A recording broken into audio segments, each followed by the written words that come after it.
Hello दोस्तों, मैं दिनेश चौधरी आप सभी का स्वागत करता हूं फिर से एक बार इस नई शुरुआत के साथ, जहां हम फिर से अपने नए लक्ष्य को निर्धारित करके उसे प्राप्त करने के लिए रोजाना एक दूसरे के सहयोग से आगे बढ़ने जा रहे हैं।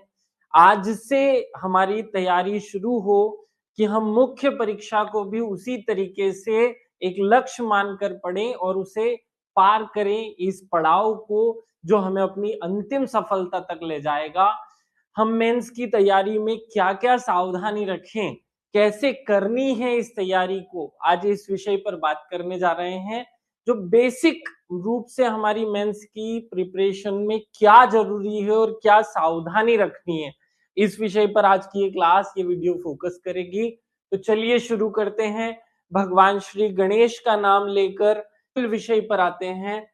हमने एक छोटे से वीडियो के माध्यम से आप लोगों को ये क्लियर किया कि प्रीलिम्स में कितने मार्क्स हों, तो आप लोगों को मेंस की तैयारी करनी चाहिए। और एन एवरेज में एक विषय पे फिर से बात कर लेता हूं कि अगर आपको 60 से अधिक मार्क्स हैं, तो आप बिना लोड लिए, बिना चिंता किए तैयारी कर सकते हैं। खैर, कैटेगरी वाइज हमने अलग-अलग आपको बाइफरकेशन और एक वीडियो के माध्यम से कि ऐसा ही कट ऑफ क्यों जाना चाहिए, इस विषय पर बात की है। खैर, कुछ शिक्षकों ने, कुछ यूट्यूबर्स ने इस बात का खंडन किया कि कट ऑफ थोड़ा-सा ज़्यादा जाएगा। मैं उस बात पर बिल्कुल सहमत नहीं हूं। जैसे कि कुछ आधार हैं, आधार कुछ टीचर्स ने बताया कि भाई पोस्ट कम है, तो अगर पोस्ट कम है तो ये तो पिछले 4 साल से कम है। 4 साल के अगर आप कट ऑफ लेंगे तो वो उसी रेंज में है, तो ये वाला तर्क काम नहीं करेगा। दूसरा, कुछ टीचर्स का कहना है कि एमपी और जो जियोग्राफी पोर्शन था वो कमजोर था, बहुत सरल था। ये तर्क बिल्कुल काम का नहीं है, क्योंकि उसी कंपैरिजन में बाकी के जो चैप्टर्स थे वो गायब ही कर दिए गए थे। जैसे कि 7th यूनिट में से अगर आप पर्यावरण, जैव विविधता, आपदा प्रबंधन, इन टॉपिक्स को शामिल करें तो यहाँ से प्रश्न गायब है। अगर आप हिस्ट्री के पैटर्न को देखें तो उसमें से भी प्रश्न जो जिस पैटर्न पर बनने चाहिए वो गायब है।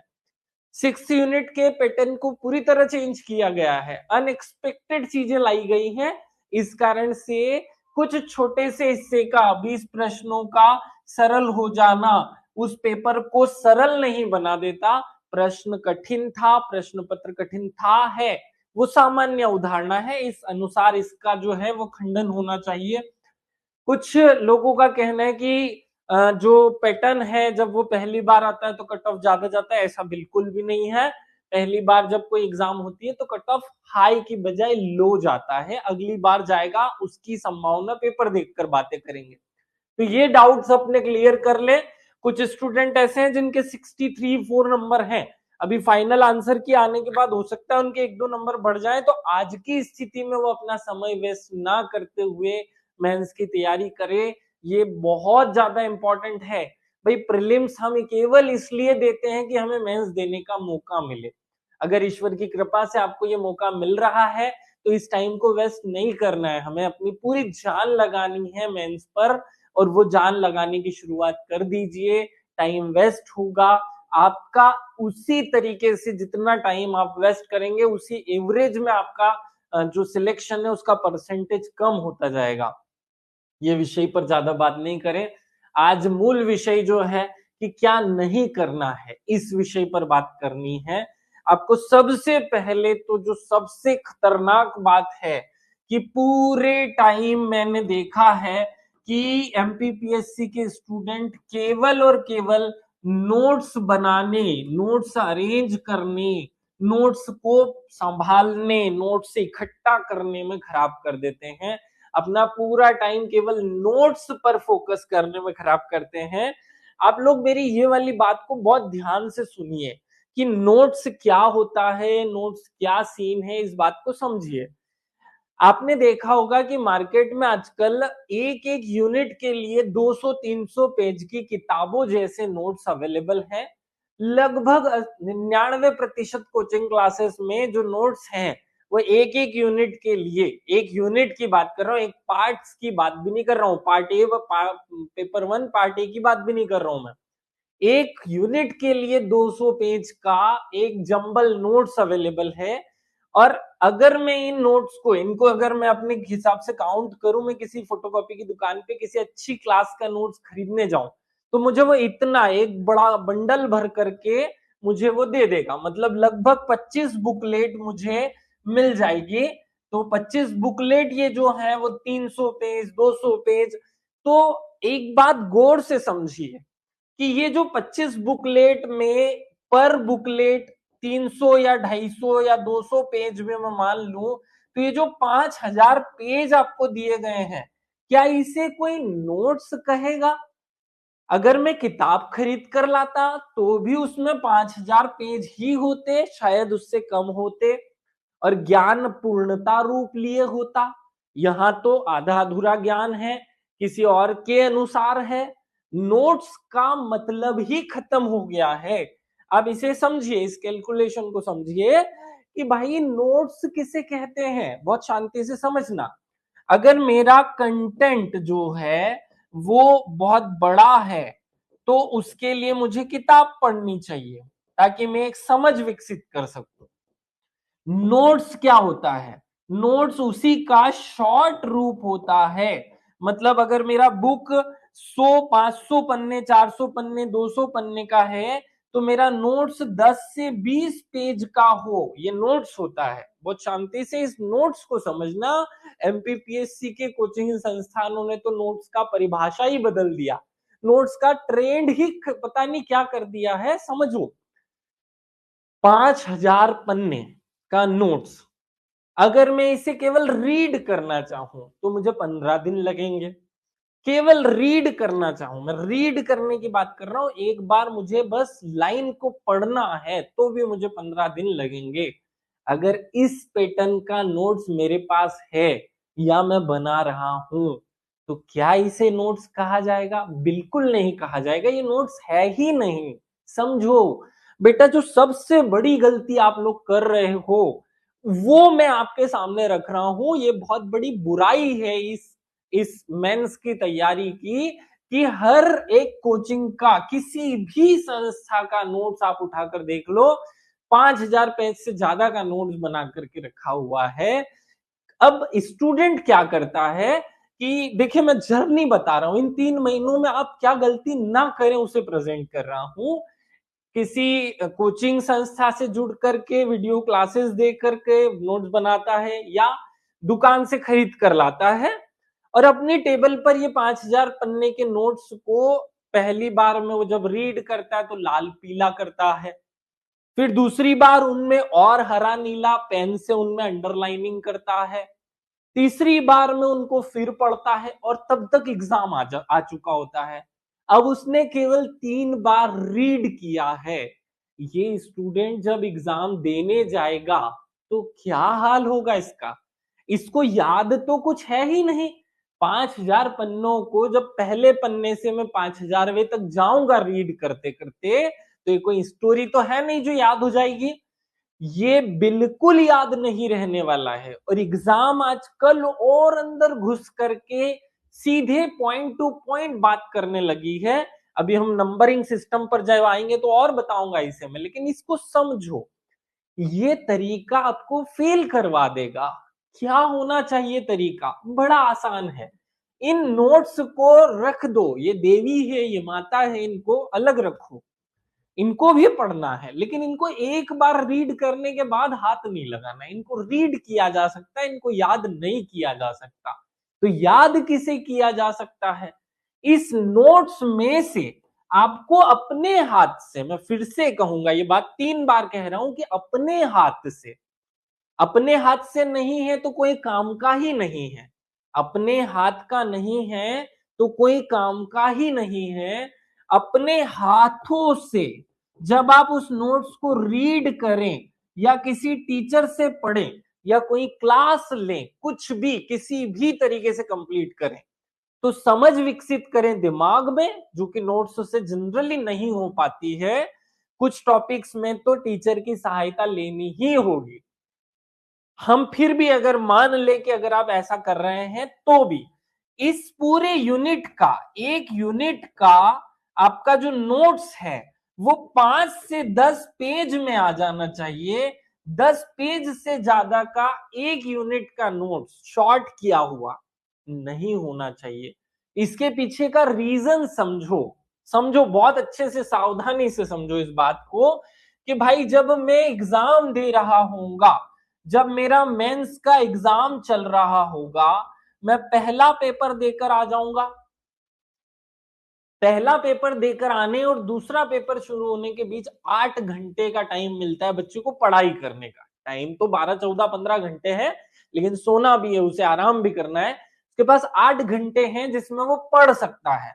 हम दूसरा पेपर जब 8 घंटे हमारे पास है और अगर इस 5000 पन्ने टाइप का नोट्स है जिसमें 10 बुकलेट हैं आपके पास सेकंड पेपर की, तो ऐसी स्थिति में आप बिल्कुल रिवीजन नहीं कर पाएंगे। दूसरे पेपर में आपको बिल्कुल जो फैक्ट्स हैं वो याद ही नहीं रहेंगे, और अगर फैक्ट्स याद नहीं है तो आपका एग्जाम एक एवरेज स्कोरिंग एग्जाम होगा, आप अच्छा पेपर नहीं दे पाएंगे। इसलिए इन 8 घंटों का ऐसा नोट्स हमारे पास हो जो इन 8 घंटों में 2 बार पलटाया जा सके, 2 बार जिसे हम रिवाइज कर सके। अगर एक बार भी गलती से अच्छे से रिवाइज कर लिया तो आपको पूरा रिवीजन हो जाएगा, आपको सब कुछ याद हो जाएगा और अच्छा पेपर आप देकर आएंगे। तीसरा पेपर जब आएगा फिर आपके पास 8 ही घंटे होंगे और थकान का स्तर अब उच्च हो चुका होगा। फिर इन 8 घंटों में आप अपना पूरा दोनों पार्ट, पार्ट ए और पार्ट बी रिवीजन कर सके, इतना अच्छा, इतना सरल नोट्स आपके पास होना चाहिए। अगर ये नहीं है तो दूसरा और तीसरा पेपर आने में एवरेज जाएगा और चौथा तो फिर और बुरा जाने वाला है, क्योंकि अब तो थकान का स्तर बढ़ रहा है। फिर 8 घंटे हैं। तो कहने का जो तात्पर्य है वो आज से ही हम उस एग्जाम डे के लिए खुद को तैयार करें। ये इतना जंबलिंग बड़ा भयंकर सा भारी नोट्स बनाने में, अरे नोट्स बना करके तैयारी नहीं करो भाई। नोट्स खुद का हो, लोग लगे हुए हैं इसका खरीद लूं, उसका टेलीग्राम पे मिल जाए, अरे क्यों मिल जाए? बेसिक आइडिया ही चाहिए तो गूगल से मिल जाएगा। बेसिक इंफॉर्मेशन चाहिए तो पुराने नोट्स जो रखे हुए हैं आपके पास 3-3 जोड़ी, उन्हीं से काम चल जाएगा। बहुत रायता क्यों फैला रहे हो? एक पार्ट को, एक पेपर को, उसके एक यूनिट को 2 पेज, 3 पेज, 4 पेज में कवर करने की कोशिश करो, तब जाके आप विनर्स की, जीतने वालों की, पास होने वालों की कैटेगरी में शामिल हो पाओगे। अपने आप को इस तरीके से तैयार करो, ये आपको बेसिक इंफॉर्मेशन दी जा रही है कि भाई ऐसा ही होना चाहिए। इससे विपरीत स्थिति आपका दिमाग खराब करेगी और हो सकता है कि आप इंफॉर्मेशन के अभाव में वो कर बैठे जो हमें करना ही नहीं चाहिए। आप वो कर रहे हैं जो आपको तैयारी से फेल होने की तरफ ले जाए। इसका बहुत सावधानी से ध्यान रखना है। अगली बार एक छोटे से वीडियो में की पॉइंट्स बताऊंगा कि कैसे नोट्स बनाने हैं। अभी हम बनाने की बात नहीं कर रहे थे। आगे बढ़ते हैं। नेक्स्ट पॉइंट, अब मैं आपकी कैसे इस तरीके से हेल्प कर रहा हूं। हमने 3 प्रोग्राम बनाए हैं। पहला कॉपी चेकिंग प्रोग्राम, तो यहाँ एडमिशन फुल हो चुके हैं, इसमें अब एडमिशन नहीं हो पाएगा। दूसरा आंसर राइटिंग प्लस टेस्ट जो प्रोग्राम है, इसका प्रोसीजर आप समझ लें, बहुत अच्छा प्रोग्राम है। 60 से 65 दिन तक, 65 दिन तक लगातार हम छुट्टियां इंक्लूड कर लें तो 90 दिन तक हम लगातार आपकी तैयारी करवाने वाले हैं। क्या प्रोसीजर होगा? सुबह उठ करके आपको एक छोटा सा वीडियो दिया जाएगा जिसमें एक यूनिट कैसे पढ़नी है। 15-20 मिनट के वीडियो में यह समझाया जाएगा कि पेपर, फलाने पेपर की फलानी यूनिट को पढ़ना कैसे, केवल उस पर्टिकुलर यूनिट, इसमें से कौन सा हिस्सा काम का है, कौन सा हिस्सा काम का नहीं है, सोर्स क्या होने चाहिए, कौन सी जो नोट्स हैं वो इसका बेटर नोट्स हो सकता है, या नोट्स कैसा आपको अपना तैयार करना है। उस वीडियो को देखने के बाद दिन भर आप अपनी तैयारी करेंगे। शाम 5 बजे आपको पेपर बनाकर उसी यूनिट का 51 नंबर का एक टेस्ट दिया जाएगा। जिसमें 10 क्वेश्चन 2 नंबर के, 7 नंबर के 3 क्वेश्चन और 10 नंबर का 1 क्वेश्चन, इस तरीके से क्वेश्चन दिए जाएंगे, जिनको आपको 1 घंटे में लिखकर हमें व्हाट्सएप या टेलीग्राम जो सुविधा आपको दी जाएगी उस पर भेजना है 1 घंटे के अंदर अंदर। वो कॉपी चेक की जाएगी, प्लस मैं आपको खुद इन क्वेश्चंस के आंसर लिखकर बताऊंगा, और ये रोजाना मैं खुद लिखकर बताऊंगा। ऐसा नहीं बोलूंगा कि ऐसा कर लो बोलने वाली टीचर खूब है, मैं ऐसा नहीं करूंगा। खुद अपने हाथ से इन आंसर्स को लिखूंगा और आपको बताऊंगा एक वीडियो क्लास और एक पीडीएफ के माध्यम से कि भाई ये जो लिखना है ये कैसे लिखना है, कितना लिखना है, क्या कमी है, क्या वृद्धि है। फिर आपकी कॉपी रात में चेक की जाएगी। सेम प्रोसीजर नेक्स्ट डे दूसरी यूनिट का, इसी तरीके से 5 यूनिट पर ये प्रोसेस होगा। छठवें दिन आपको 150 नंबर का पूरा टेस्ट देना है, उस पर ये डिस्क्रिप्शन की जरूरत नहीं होगी। फिर एक दिन ऑफ होकर के फिर सेकंड यूनिट के लिए, सेकंड पार्ट के लिए हम इसी तरीके से खुद को तैयार होंगे। तो ये वाला जो प्रोग्राम है गाइडेड आंसर राइटिंग प्रोग्राम, आप समझ लें, बहुत इंपॉर्टेंट और बहुत अच्छा प्रोग्राम है। कंप्लीट मेंस प्रिपरेशन में आपको इस सेकंड प्रोग्राम के साथ साथ मेंस के रिकॉर्डेड वीडियो क्लासेस भी दे दिए जाएंगे, ताकि अगर कोई टॉपिक नहीं आता तो वो आप देख पाए, समझ पाए। ये प्रोसीजर हम फॉलो करेंगे कल से 10 मई से। आगे बढ़ते हैं। आपको जो मूल बात आज इस वीडियो में समझाना चाह रहा था वो 2 थी कि क्या नहीं करना है, और समझाना था कि क्या करना है, कैसे तैयारी करनी है, मुख्य परीक्षा की तैयारी कैसे करनी है। मत खो जाओ नोट्स बनाने में। नोट्स बनाते बनाते एग्जाम आ जाती है और मैं पढ़ ही नहीं पाता हूं कि मैंने अपने नोट्स में लिखा क्या है। तो उससे अच्छा है कि मैं टारगेट 4 महीने हैं अगर स्टूडेंट्स के नजरिए से देखा जाए, तो इस मई से सितंबर तक, क्योंकि हमारा एग्जाम सितंबर में होना है, तो इस सितंबर तक मेरे पास ये 4 जो मंथ हैं, इनको मैं 3 मंथ मान करके तैयारी करूं, क्योंकि लास्ट में हम 1 महीना खुद का रिवीजन करेंगे, केवल और केवल अपने द्वारा बनाए गए शॉर्ट नोट्स का रिवीजन करेंगे। वहां टेस्ट वेस्ट लगाने वाला कार्यक्रम बंद हो जाएगा, सब कुछ बंद होना चाहिए। इन 3 महीनों में मैं दिन दिन के हिसाब से उन यूनिट्स को बांट लूं, एक दिन एक यूनिट, इस पैटर्न पर मैं चलूं और मेरा नोट्स भी बने, मैं आंसर भी लिखूं। ऐसा नहीं हो सकता है कि पहले मैं नोट्स बना लूं, पहले मैं पढ़ लूं, फिर मैं आंसर लिखूंगा। ये प्रोसीजर से आप पीछे रह जाएंगे, या तो आंसर राइटिंग नहीं कर पाएंगे। जैसे प्रीलिम्स में एमसीक्यू लगाना या टेस्ट देना इंपॉर्टेंट है, उसी सेम बेस पर मुख्य परीक्षा में आंसर राइटिंग करना बहुत ज्यादा जरूरी है। क्योंकि अगर आपकी राइटिंग प्रैक्टिस नहीं है, आपको लिखने का तरीका याद नहीं है, आपको लिखने की स्किल्स ठीक नहीं है, तो आप एग्जाम में बहुत ज्ञान होने के बाद अपना वो ज्ञान एग्जामिनर तक पहुंचा ही नहीं पाओगे कि मैं कैसा अच्छा स्टूडेंट हूं, मुझे क्या क्या आता है, कितना अच्छा आता है, मैंने कितनी पढ़ाई की है। इसलिए आंसर राइटिंग करना तो बहुत ही ज्यादा जरूरी है। इसके बिना तो आपका काम ही नहीं चलेगा, इसके बिना तो परीक्षा पास होने की सोची भी नहीं जा सकती। ये बहुत ज्यादा जरूरी है, सबको करना चाहिए। मुख्य परीक्षा में आंसर राइटिंग कैसे करनी है, इसका फॉर्मेशन हम क्वेश्चन के हिसाब से समझे, बहुत अच्छे से इन पैटर्न्स पर बात करो। और अब एक जो ब्रह्म वाक्य होना चाहिए, जिसे कहा जा सकता है कि एमपीपीएससी का अब जो पैटर्न है 2025 और 2026 वाले बच्चों के लिए, क्योंकि 25 का भी एग्जाम अभी हुआ ही नहीं है, तो इन बच्चों के लिए बेसिक इंफॉर्मेशन ये है कि भाई नोट्स बना करके ज्ञान प्राप्त करने की जरूरत नहीं है। हर एक चीज आपको याद हो इसकी कोई आवश्यकता नहीं है। शब्द सीमा कितनी है, यहाँ 20 शब्द हैं, 10 से 20 शब्द हैं। यहाँ वही 60 शब्द हैं हमारे पास मुश्किल से, यहाँ 100 150 200 आप लिख पाते हैं, इतने शब्द हैं हमारे पास। बस इन शब्दों में आप कहाँ ज्ञान दे देंगे, कोई ज्ञान की जरूरत ही नहीं है। केवल एक बेसिक समझ अपने को उस पर हो, और लिखना कैसे है ये याद हो। सोचो कि 2 नंबर के क्वेश्चन में तो वो आजकल पूरी तरह से फैक्ट पूछने लगा है, जैसे प्रीलिम्स के प्रश्न बना रहा हो। जैसे प्रीलिम्स में प्रश्न होते हैं, प्रारूप समिति का अध्यक्ष कौन था? इसको कैसे लिख लें? इसमें कोई लिखने की जरूरत नहीं, ज्ञान की भी जरूरत नहीं है, प्रीलिम्स में पढ़ लिया ये तो हमने। यहाँ केवल फैक्ट है, लेकिन उस फैक्ट को प्रेजेंट कैसे करना है, या तो फैक्ट याद हो और उस फैक्ट को लिखना कैसे है, बस इतनी सी इंफॉर्मेशन हो।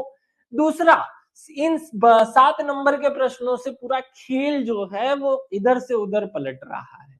इनको कैसे प्रेजेंट करना है ये सीखना पड़ेगा। और यहां भी आप बहुत ज्ञान नहीं बता पाओगे। ये जो भर भर के मार्केट में नोट्स है ना, छोटे से टॉपिक पे बहुत ज्ञान उलेड़ा हुआ है, इनकी जरूरत नहीं है।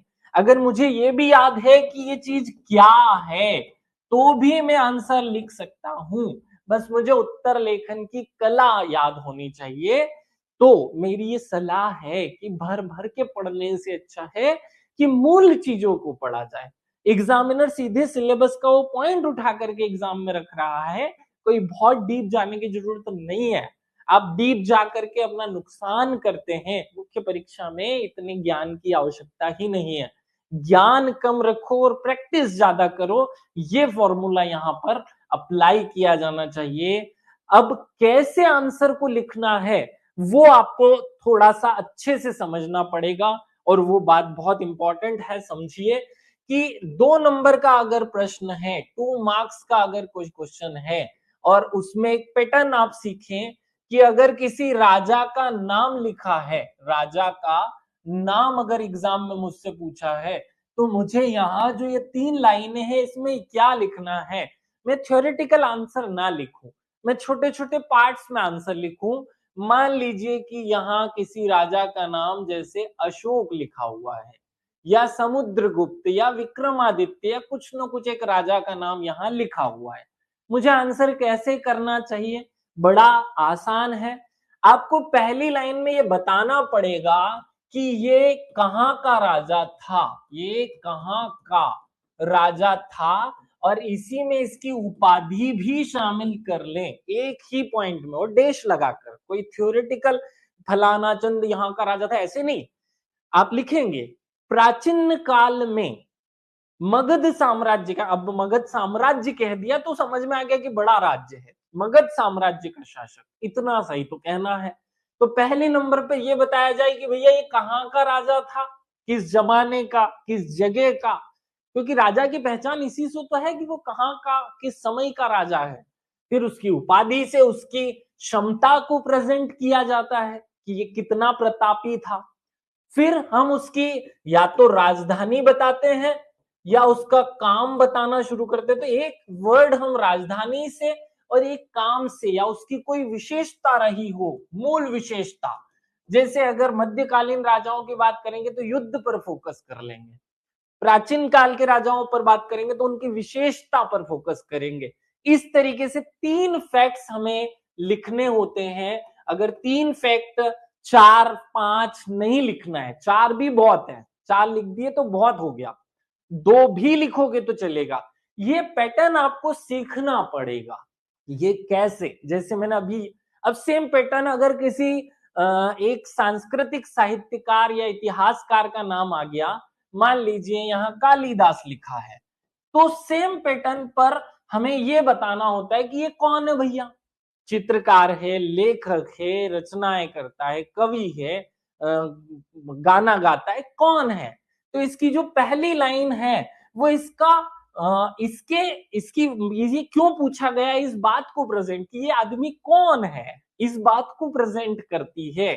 सेम पैटर्न पर जैसे यहाँ उपाधि थी, सेकंड नंबर पे भी उपाधि के माध्यम से हम उसकी उसकी भव्यता को प्रेजेंट करते हैं। और तीसरे नंबर पर अगर वो लेखक है तो उसकी रचना का नाम लिखेंगे, और अगर वो चित्रकार है तो उसके 2-3 प्रसिद्ध चित्रों के नाम, अगर वो गायक है तो उसके 2-3 गीतों या बोलों के बोल जो उसके हैं, या उसने जो अवार्ड जीत लिए उनके नाम। इस तरीके से एक साधारण बात है, एक इमेज हमें जनरेट करनी पड़ेगी कि लिखना क्या है। क्योंकि एक बड़ा प्रश्न है, एक शानदार बात आप समझें कि अगर मुझसे मेरा नाम पूछा जाता है और मैं अपने पापा का नाम बताता हूँ या अपने स्कूल का नाम बताता हूँ या किसी और चीज का नाम बताता हूँ तो मुझे नंबर नहीं मिलेंगे, क्योंकि मैंने बोला तो है लेकिन मैंने वो नहीं बोला जो मुझसे पूछा गया था। सेम पैटर्न एमपीपीएससी मुख्य परीक्षा में है कि एग्जामिनर ने जो आपसे पूछा है, अगर वही आपने बताया है तो आपको नंबर मिलेंगे, और अगर आपने वो नहीं बताया और कुछ और ही बता कर आ गए तो आपको नंबर कैसे मिलेंगे। बड़ा सिंपल सा है। अगर मैं आपसे आपका नाम पूछूं या आपसे आपका जन्म दिनांक पूछूं और मुझे आप कुछ और ही बता रहे हैं कि मैं फलाना हूं, क्या काम का, मैंने जो प्रश्न पूछा वो आपने नहीं किया, आंसर राइटिंग में करने वाले हैं। रोज ऐसा कुछ ना कुछ सीखेंगे। हर एक सब्जेक्ट की डिमांड अलग अलग होती है। ये भी हम एक सेपरेट वीडियो में बात करेंगे कि हिस्ट्री के आंसर को कैसे लिखा जाता है, जियोग्राफी के आंसर में चित्र कितना बनाना है, कहाँ बनाना है, ये सब बातें हम करेंगे। आज के लिए आप अपने दिमाग को सेट करें कि तैयारी करनी ही है और आंसर राइटिंग के बिना, लेकिन आंसर राइटिंग की प्रैक्टिस आज से ही करना शुरू करें। ये उतना ही जरूरी है जितना प्रीलिम्स में एमसीक्यू लगाना। मुख्य परीक्षा ही मेन पड़ाव है। इंटरव्यू छोटा हिस्सा है जो बहुत ज्यादा इंपॉर्टेंट तो है लेकिन बहुत ज्यादा प्रभावित नहीं करता। मुख्य परीक्षा के नंबर आपके पास होने या ना होने को निर्धारित करती है। इंटरव्यू के नंबर आपकी कौन सी पोस्ट होगी इसे निर्धारित करती है, केवल केवल और केवल इसे कि कौन सी पोस्ट होगी। मेंस ये निर्धारित करेगी कि आप पास होंगे कि नहीं, इसलिए इसकी तैयारी सबसे महत्वपूर्ण है। अब विदा लेता हूं। बहुत लंबा वीडियो बनाऊंगा तो आपका दिमाग खराब होगा। छोटे छोटे टुकड़ों में हम बहुत सारी बातें सीखने वाले हैं। चलिए विदा लेता हूं। जय हिंद, जय भारत, भारत माता की जय।